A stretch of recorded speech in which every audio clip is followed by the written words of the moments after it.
FM.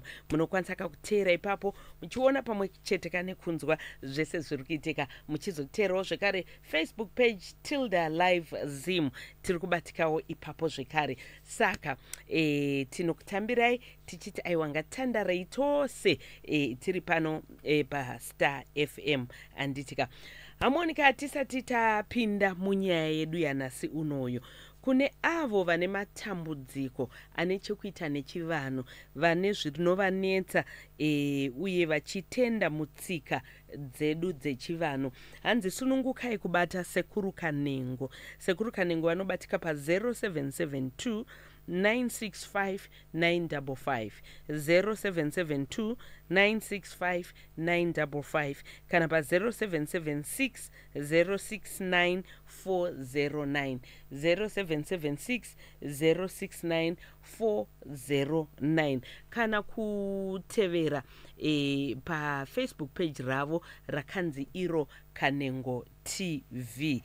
Mukateera ipapo munoona mamwe mabasa avanoita. Namba zvekare 0772 965 955 nenhamba dzinoti idzo 0776 069 409. Chiregeiko zvino tichipinda ka muchikamu chatinoti isusu zvinoyera, zvinoshamisa, zvinotyisa, zvinoda kufumurwa.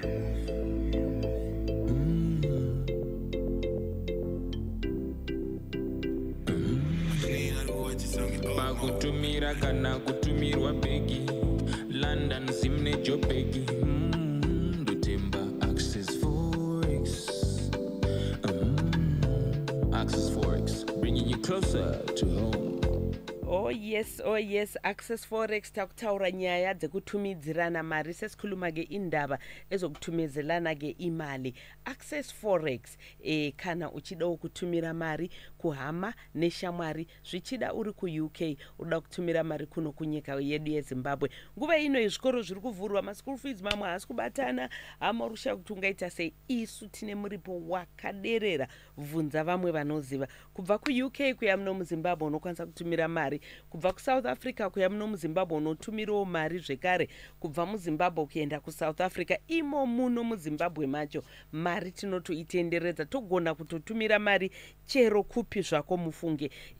Saka tiri kuti chii, Access Forex ndo yega inogona kubatsira uye nemuripo uri pasi pasi. Saka tichine yatinoti yo 1 hour once a month yekuti izvo yatinoti iyo happy hour. Patiri kuti happy hour, mukateera ma social media platforms edu ese Access Forex muchangoyerekana mangudzwa kuti mangwana nguva dzakati for 1 hour atumira mari, uri kutumira mari for free, pasina kana chi, pasina kana muripo. So all you need to do is to follow all our social media platforms, right? So register with Access Forex and join all our social media pages to receive a happy hour alert.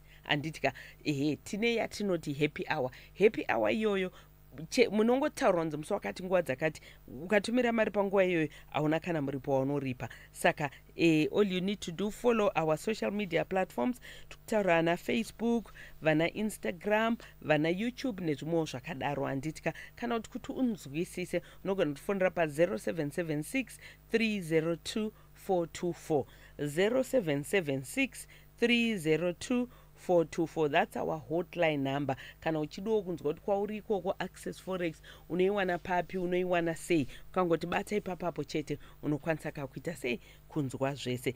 And also remember, pane inonzi Mama Money.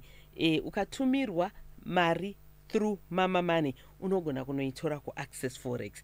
Kwauri ikoko ukangoita munhu ari kuti ndatumira mari neMama Money, ukasvika pane agency yedu yeAccess Forex unotokwanisa kutopinda imomo wotaita sei wotokolekta mari yako. Ndo zvatinoita seAccess Forex. Access Forex, from London to Lupane, Luton to Shishawane, from Joburg to Jerera, Macheke to Buhera. There's no limit to where your money can go with Access Forex. Send and receive US dollars across the country. both ways between South Africa and Zimbabwe, and from the United Kingdom. To send money, simply dial WhatsApp 0776 302 424 or download the app on Google and Play Store. Access Forex, bringing you closer to home. Yes, indeed. Access Forex brings you closer to home. Right. Muchironga chedu chanasunoyu patiri kuti isusu zvinoyera zvinoshamisa zvinotyisa zvinoda kufumurwa. Tina gogo pano. Makadiko na gogo maposa. Tiri pedu makadiwo. Aiwa tiri right kuri seiko kwamabva. Kuri nani zvako. Kuri nani zvako. Right. Ukoona munhu atibata pane chirongwa ka. Pane chirongwa tinoti zvinoyera, zvinoshamisa, zvinotyisa, zvinoda kufumurwa. Saka ukaona munhu atibata pane izvozvo zvandataura izvi, pane zvinenge zvichiitika handiti. Right. Inyaya yei gogo yakusvitsai pano paTilder Life? Pamusoro imhuri yeZimbabwe. Inini chandisvika pano paTilder. Ndasvitswa nenyaya yekupiwa huroyi. Nyaya yekupiwa huroyi? Makapiwa huroyi nani? Ndakapiwa huroyi namai guru, mukadzi womukoma womurume vanonzi mai. Aiwa atsoda mazita. Musataura mazita handiti. Hatisitomboda zita remunhu. Nevakadzi vazukuru vaviri, vakadzi ava vanga vari vatatu. Alright. Makaroorwa imi manti? Mukapinda mumusha? Mamumusha ndo mamakanopiwa huroyi? Amai guru mukadzi womukoma womurume wenyu nevazukuru vaviri. Gogo makapiwa sei? Huroyi unopiwa sei? Maita kutambidzwa maoko here? Chakaitika ndechekuti ndaigara ndichirohwa nemurume. Saka vakadzi ava vakauya vari vatatu. Mairohwa muchangobva kuroorwa? Muchingobva kuroorwa makutorohwa? Kwanzi madii? Handitombozivi chii chaiitika ipapo. Saka zvadaro vakauya vakadzi ava vari vatatu. Ndobva vaita sevanhu vaida kundibatsira. Vachiti kuchechi kwedu matambudziko akaita seiwayaya anopera. Saka musi wekutanga ndakaramba. Ndobva vadzoka kepiri, ndobva ndaramba. Ketatu ndanga ndanzwa nekurohwa, ndopa ndakazogashira munamata. Kuenda kuchechi kwavo? Handina kuenda, vakati inini ndinoshandira. Nanhasi umwe wacho anotoshandira. Anotoshandira vanhu? Saka okay, vano ichechechi yenguo chena. Johani Masowechishana. Alright, satauri mastema chechi gogo, right hande? Saka wakandipa munamato uya, ndobva vati munonoisa mumvura, moshandisa kubika nekumwa nekugeza. Munamato uya anga ari chimatombo? Anga ari matombo. Umwe wacho ndakanga ndiri munhu anga akazvitakura. Ndobva vati umwe wacho munoisa muhembe dzefuture. Saka ndakaitawo saizvozvo. Hembe dzepreparation dzemwana? Saka ndaita saizvozvo. Ndakashandisa 2 days. Pa 2 days ipapo maishandisa kuita se? Kumwa nekugeza nekubika. Nekuisa mumbatya dzemwana dzakanga dzataurwa. Saka ndaita saizvozvo pa 2 days. Ndakabva ndatanga kurota hope dzakaipa. Uyezve hope dzakaita se? Ndakanga ndichirota tiri kumakuva tichigovana nyama. Nani nevo vakadzi vatatu? Ndingangoti musha wese. Apa ndanga ndakurota bankuru mukadzi murume wemukoma, mukoma womurume wangu. Ndakazorota achindiratidza nyoka yanga yakareba. Ndingazivi hangu kuti inganzi makilometers mangani. Saka ndichiona nyoka iya akabva ataura kuti muno mumusha anenge waroorwa muno wese anofanira kuti aite basa rekuroya. Kana usingadi kuroya unoti uende kumusha kwako. Obva ndangopepuka zvakadaro. Saka zvadaro ndakabva ndatya nekurota ndiri kumakuva kwandaita. Uyezve nenyoka yandakarota iyi ndakabva ndatya nazo. Kumakuva kumairota muchite? Tairota tichigovana nyama. Nani? Ndingatongoti musha wese nana bankuru vanditaura nana mai guru vaya vakandipa munamato. Alright. Saka zvadaro ndachika nezvandanga ndakusangana nazvo. Ndakabva ndaudza murume haana kana kumbotora action pakumuudza kwandakaita. Pamakamudza katiche Akangonyarara, haana kana kundidaira. Kwabva ndarota futi kepiri, kwabva ndamuudza futi, haana kana kutora action. Saka ndakazoenda kumusha kwangu ndobva ndanoudza mbuya mai wababa wangu. Vanga vachiri vapenyu vasati vafa. Saka ndaudza mbuya vakati, iwewe enda unozvifumura zvese zvauri kurota nezvauri kusangana nazvo. Ingoti chero munhu waunenge waona unongomuudza kuti ndarota zvakati, uchingotaura uchifumura zvinobva zvanyara. Saka ndakadzoka kumba kwe. Sorry koko ndimbokudzosera shure. Pamati mimi pamaienda kumakuva musha wese murume wenyu naye anga aripo. Pamairota. Nemurume wenyu ainga aripo. Alright, okay. Alright, ande. Alright, mama kuti gogo vaikudza kuti kana wangorota chete vangotaura zvifumuke. Saka panguva yacho taenda kuchechi kwaMarangi. Saka kuchechi uko vanoti kana uchinge warota hope dzakaipa kudaro ukazvireurura kuchechi vanonyora dhoketi roenda kumukuru wechechi. Saka dhoketi rakanyorwa. Makasimuka kuchechi mukataura? Saka dhoketi rakanyorwa, dhoketi riya ranyorwa ndobva raenda kumukuru wechechi. Ndobva ndapuwa zemeni revaprofiti. Makapiwa chi? Zemeni revaprofiti vanga vakawanda. Ndochicho kuti vaprofiti nyaya yachona kuti yakamira sei. Saka pakabva panoonekwa bankuru vaya vandiri kutaura. Ndobva vanzi bankuru ivavo vanofanira kuuya nezvinhu zvavo kuti zvipiswe. Uyezve vamwene vangu ndakanga ndichirota ndichiona kiti. Uyezve dzimwe nguva yaitouya direct kiti masikati machena. Musingaroti? Ndisingaroti. Vamwene vangu vaiti siya yakadaro kiti iyoyo. Asi chaizondishamisa ndechekuti ndaizoti kana ndakarara usiku ndaipepuka kiti iya iri mugumbezi mangu. Saka murume ari pai? Anenge ari kunana mainini. Saka pane wanga nemamadzimai. Mamusiri mega. Saka maimuka mugumbezi mune kiti yakarara? Muine kiti. Saka ndikada kuti ndizvitaure hapana action yaimboitika. Saka zvakatora nguva ndobva zvauraya vana vangu vandiri kutaura apa vanga kuti zvakauraya vana sei ndozvada.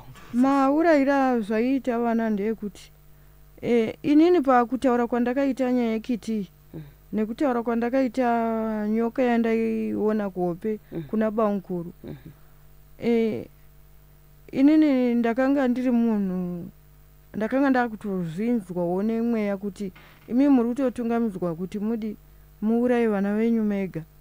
Saka ininiwo munyama dzangu ndanda kutozvinzwa kuti dzimwe nguva ndaiti ndikatarisa mwana wangu kudai ndaitonzwa mwoyo kutonzwa kuda kudya nyama. Mwana? Saka inini zvakatondijekera kuti inini ndanda munhu anga kutoroya uyezve ndini ndachitungamidzwa kuuraya vana vangu.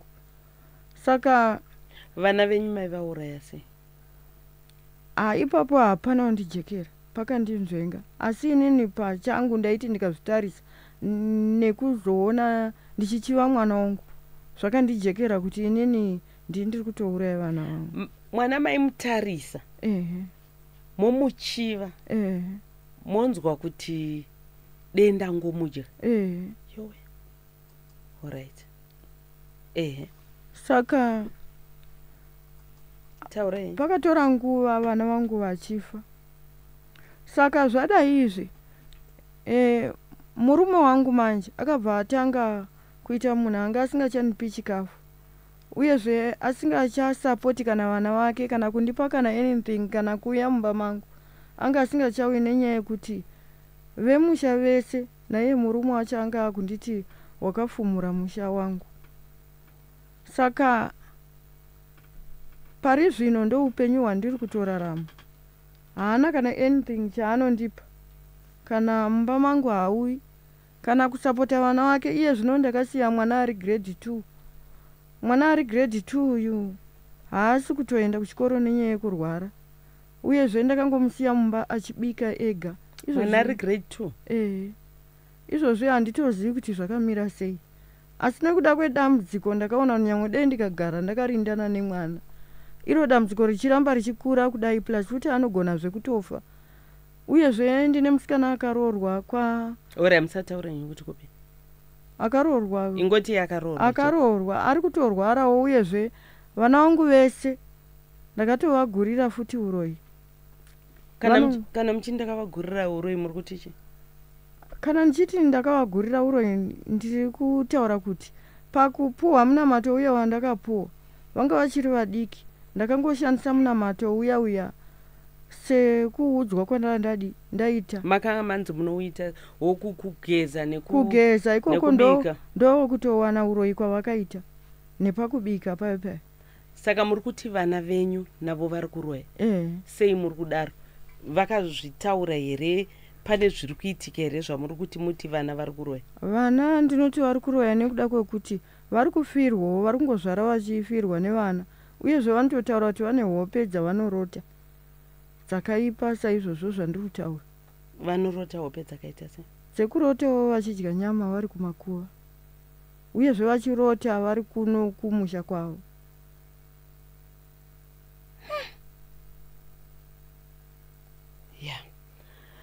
Saka vana venyu vakafa vangani? Vana vangu vakafa 9. Makabereka vana vangani? Ndakabereka vana 13. Saka kureva kuti kwasara 4. Alright. Ivo 9 vakafa vakafa vakura zvakadii, ende mwana paari kufa ari kurwara here? Pari kuzoitwa postmortem here ichataura kuti mwana afa nechikonzero chakadai?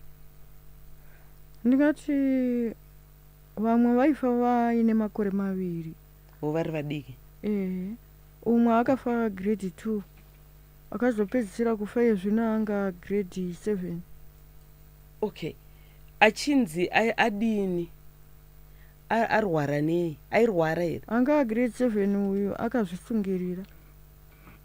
Mwana ari grade 7 kuzvisungirira? Hanzi ndava? Ndingangoti inini haana kunyora tsamba? Hana. Sekuramba kwandaiita uroyi uhwu, ava vanhu ava vanga vakuti toda kuona zvaunozviti wakangwara, saka vanga ungosundira mhepo mukati memba yangu. Ndingati mukati memusha uyu munonzi mune ngozi irimo, saka ngozi iyoyo ndo iri kunzi vakatotsvetera futi mumba mangu kusanganisira neuroyi huya. Saka vanenge vangoti uroyi hwangu inini ndiri kuroya vana vangu. Mwana grade 7 kuzvisungirira? Anga aitwa sei? Atsiurwa here? Arohwa here? Atsamwiswa here? Chii chakaitika? Maigara naye? Aiva arohwa. Angarohwa nani? Nemwana womukoma womurume. Aroherwe? Vakanga varwa nemwana womukoma womurume, vanga vaine zera rimwe chete. Saka varwa kudaro, uyu mwana womukoma womurume, mwana wacho akanotaura kuna baba wake kuti ndarohwa kutaura nemwana wangu. Saka mwana womukoma womurume uya akauya akabata mwana uya kwakumurova, apedza murova mwana ndopaakatonozvifungira. Anga ari mukomana musikana? Mukomana. Shame.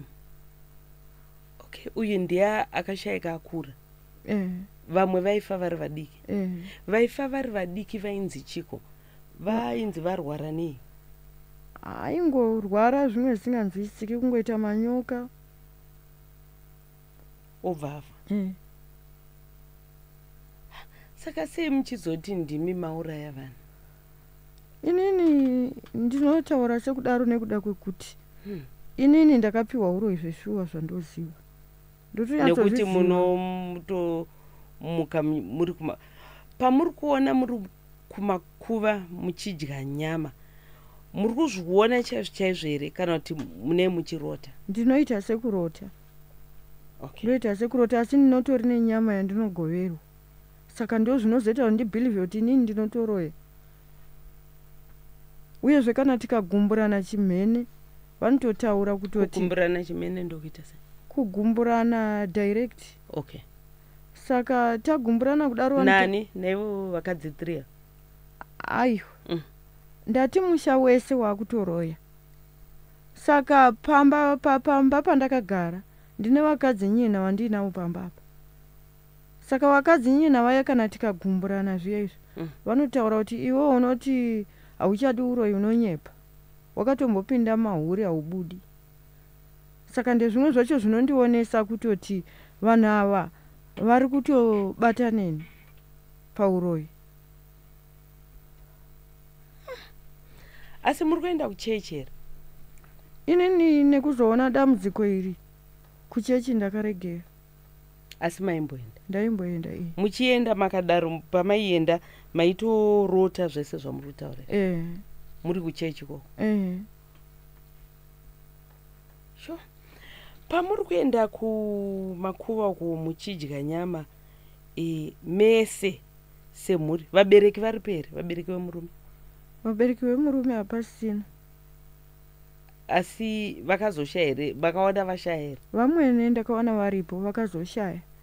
Navo vakava varipo here mumadhira? Ndo vaitonditi regerai kiti yakadaro. Pai.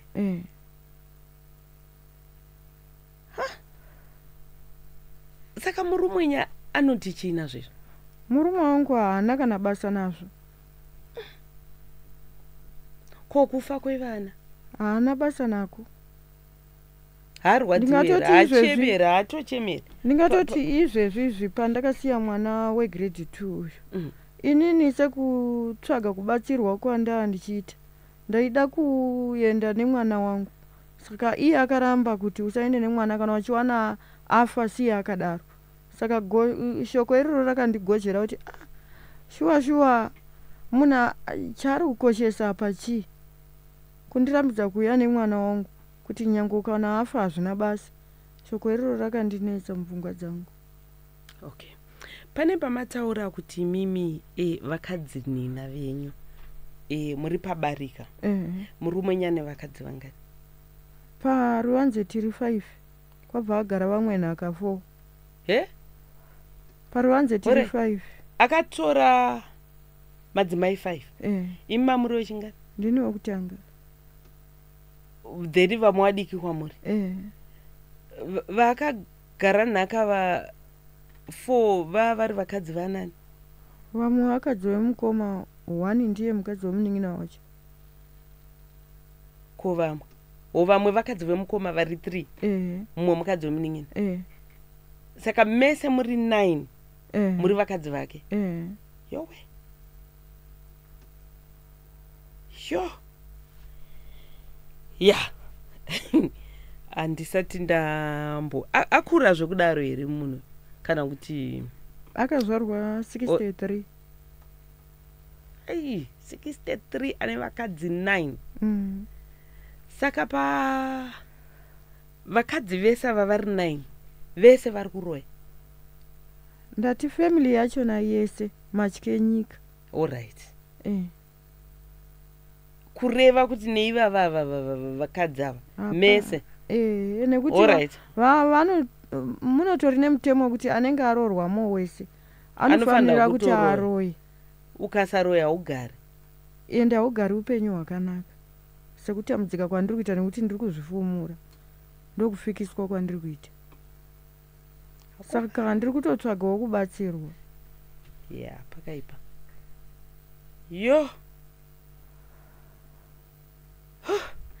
Saka pamakabva kumusha ikoko makataura ndakumbonotsvaka kubatsirwa? Ndakataura. Akatichi? Akatienda. Akati kana waenda uzodzoka here kana kuti ubva waenda usadzoka? Akatienda. Ndikamubvunza kuti ko kana paine zvinoda kuya uzobviswa pano pamba? Akati vanoya vobvisa. Aitorevesa here kana kuti kwaitoda kutokutyisa? Handizivi. Okay.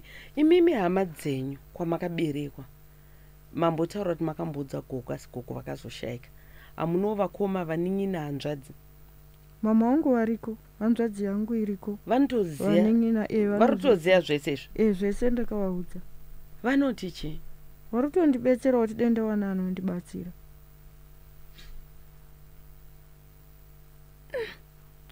Okay.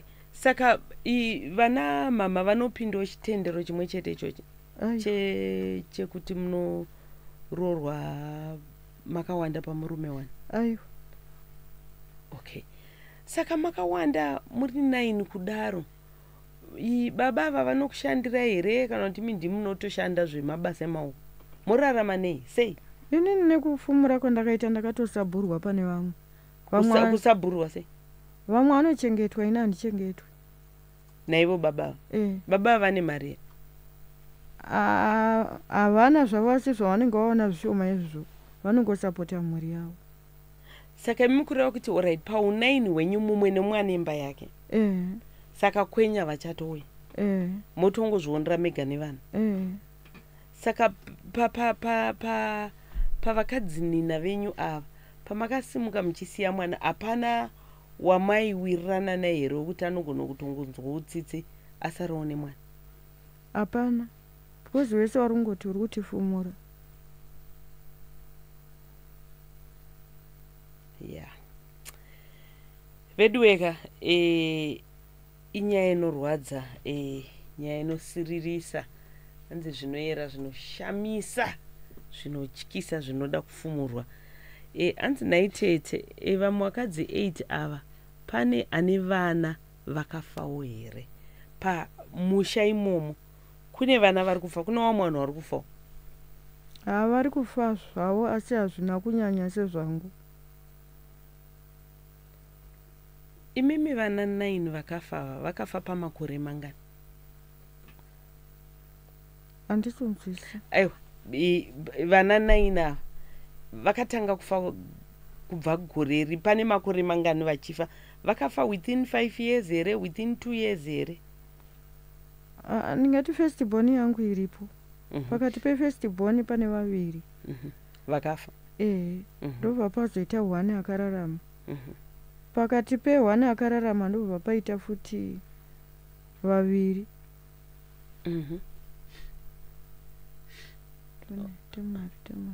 Hamusataurenyi master mama. Yeah. Pakati pe1 apa pakafa vatatu. Ndobva pararama futi 1. Ndobva pazofa vamwe futi 4. Vese vaifa vari vacheche? Ndati 1 anga grade 2. 1 anga grade 7. Vamwe ava ndo vaive makore mairi. Alright. Okay. Saka all in all imimi murutaura kuti maita vana 13. Saka musha uyu baba vane vana vangani? Imi mukadzi wekutanga makaita 13. Ko vamwe ava vane vana vangani? Kana tongoti vana vavo vese tichivabatanidza vese vangani? Handina nguva yekumbonyatsozviverenga, asi ndongoziva kuti anonditeera wenumber 2 ane mwana 1, akaita vaviri vakashayika vese vatatu. Vakafa nei? Makajikawo futi? Handiziva hangu ivo kuti vakafa nei. Kozouya number 3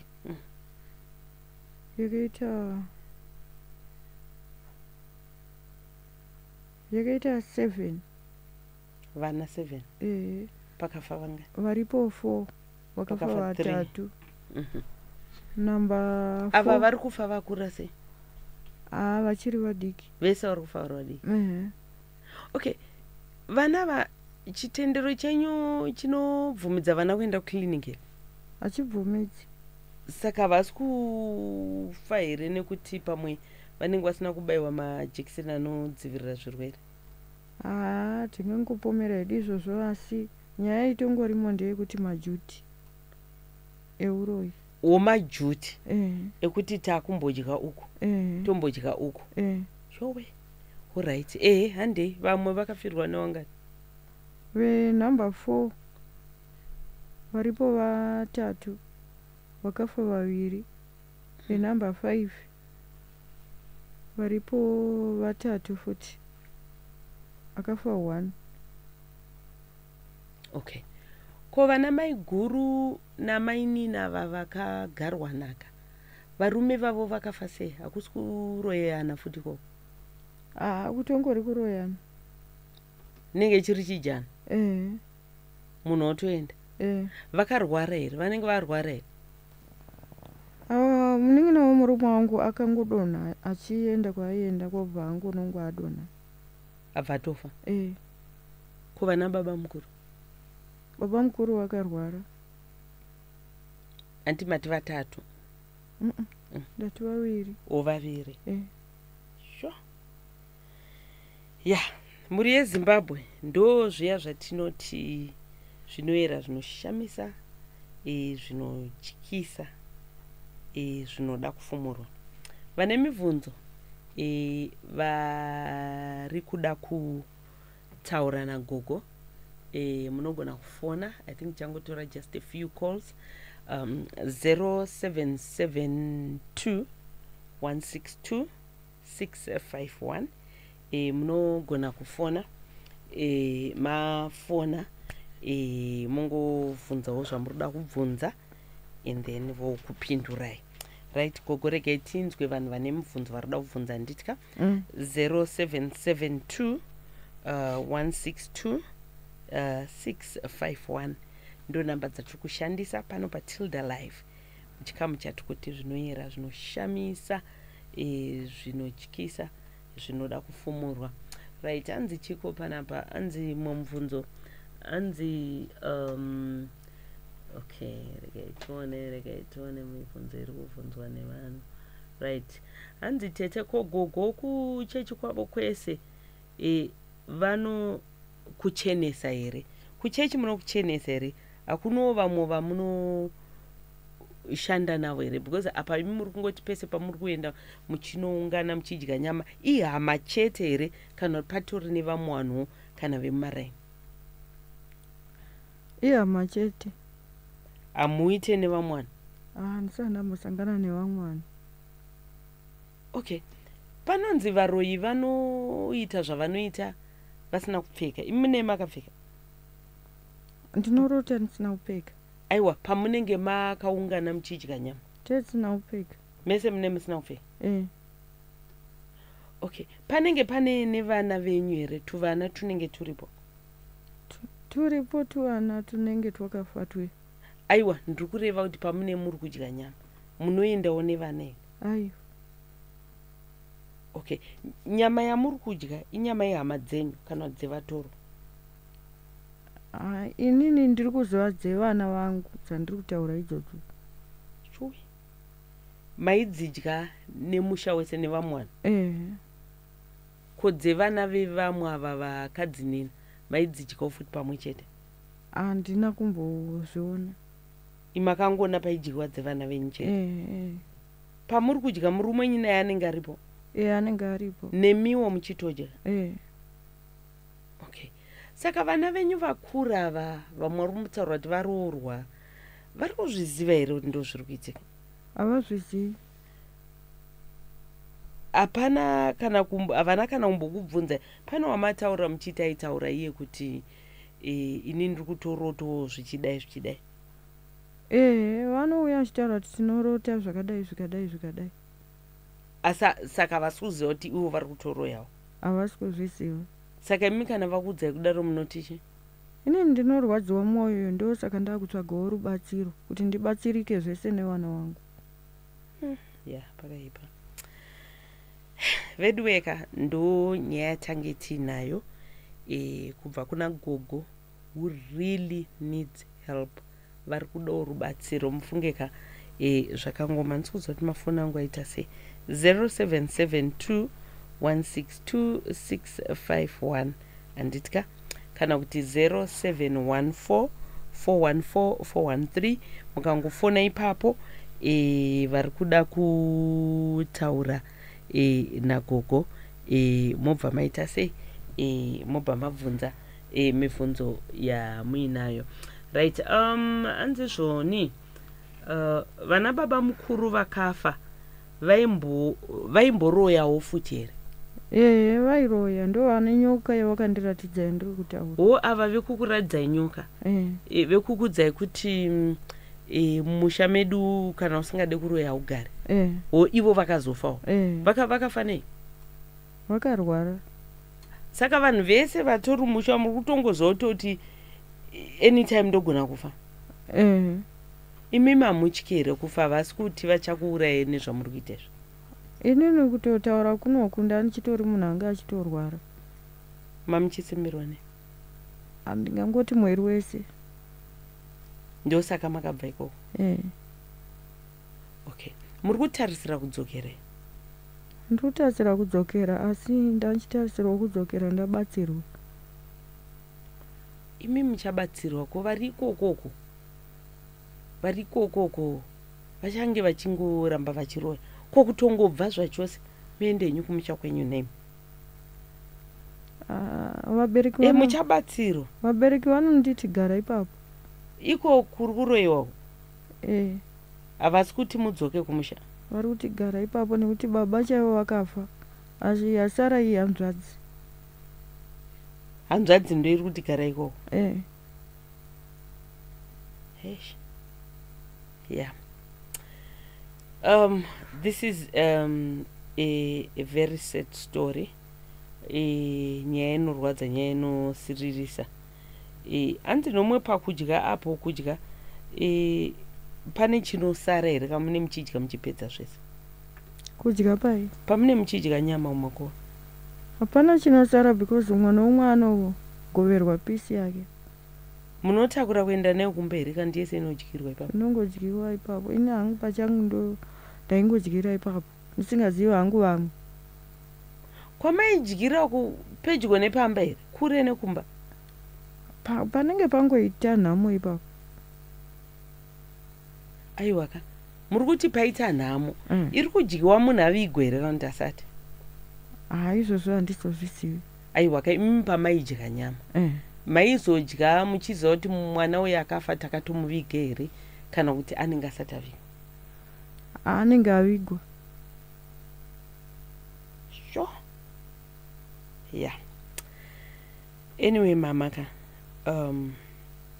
tinotarisira uye nekuvimba kuti muchawana rubatsiro. Anditika? Tinotenda. Dei hama dzenyu dzanzwisisa. Imimi hongu munogona kubatsirwa. Ko kwamuri kuenda varoyi ava vamwe vanenge vatendeuka here? Vanenge vabatsirikana here? Uyezve mukangodzokera kumusha kwenyu munotanga upenyu hunyuwani pane kugara musha uri kuroyiwa uyu. Anditika? Ndakatobvirawo kare nchiti ndobva hanzvadzi ichiti gara ipapo. Haikudei pamusha? Ko amai? Amai vari kuti? Amai hapana zvavakambotaura. Yeah.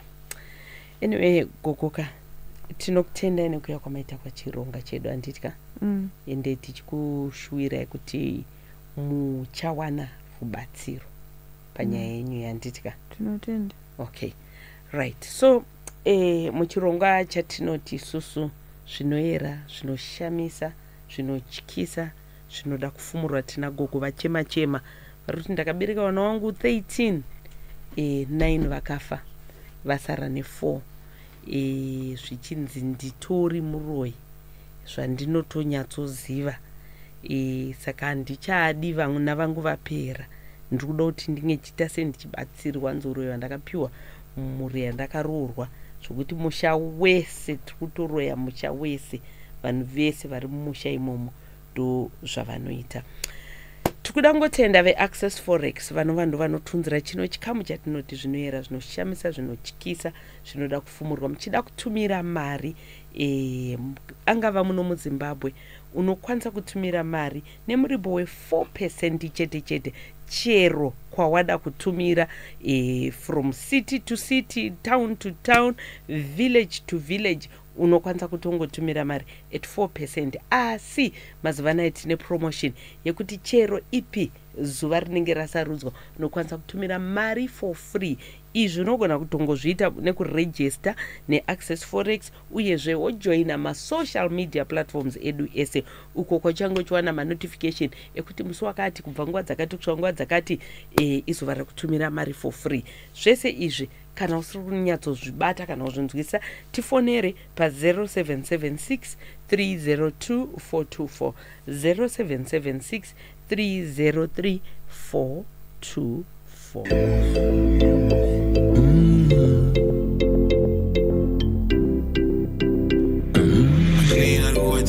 Pakutumira kana kutumirwa begi London simne jobegi Ndotemba Access Forex Access Forex bringing you closer to home.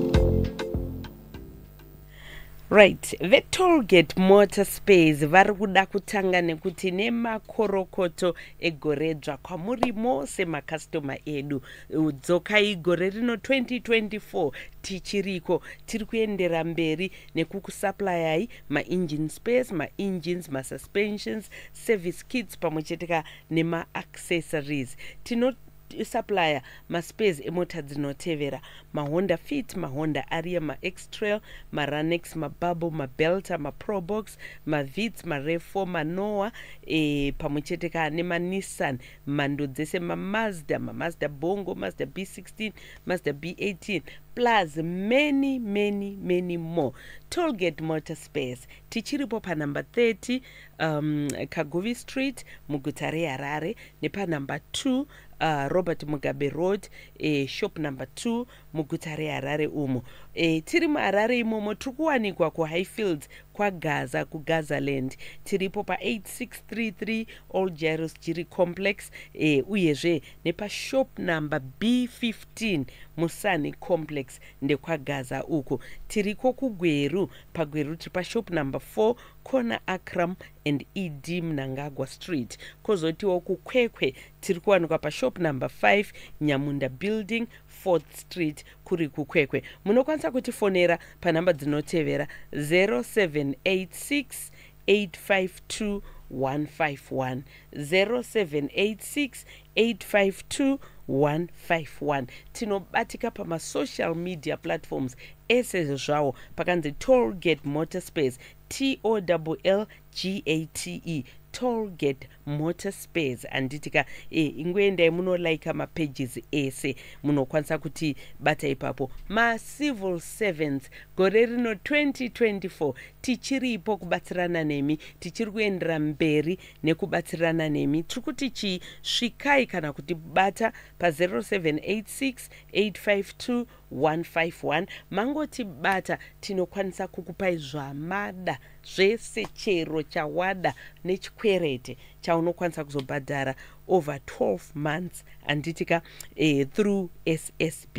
Saka uyai tichiripo kuti tinge tichibatsirana. Tollgate Motor Space munotibata pa 0786 852 151 0786 852 151. Tollgate Motor Space, the genuine parts place.